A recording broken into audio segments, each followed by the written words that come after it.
अस्सलाम वालेकुम। मीना बात कर रही हूँ, अबीबा फिरजान की बेटी बात कर रही हूँ, जो 3 दिन रात के टाइम 4 बजे उठा के ले गए हैं। मतलब पहले दिन तो मुझे समझ ही नहीं आ रहा था कि मैं क्या करूँ।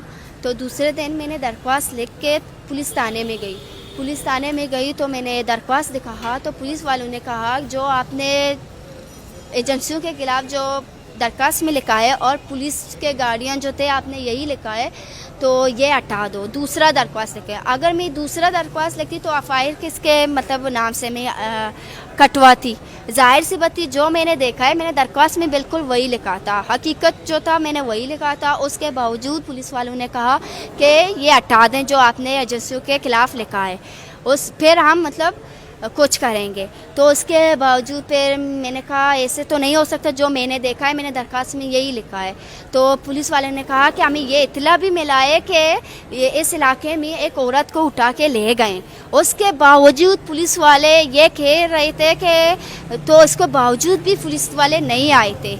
मैं भी गई थी, मेरी भी अम्मी के जो मतलब दरख्वास्त वगैरह मैंने लिख के दिए थे, उस पर भी कार्रवाई उन लोगों ने बिल्कुल मना किया कार्रवाई पर, कि हम नहीं करेंगे जब तक आप पुलिस वालों के या एजेंसी वालों के खिलाफ मतलब नहीं करोगे, खिलाफ में नहीं लिखोगे तो हम करेंगे। इसके अगर नहीं हटाया तो हम नहीं करेंगे। तो पता नहीं, मैं खुद समझ ही नहीं आ रहा कि कहाँ जाऊँ, किससे बात करूँ।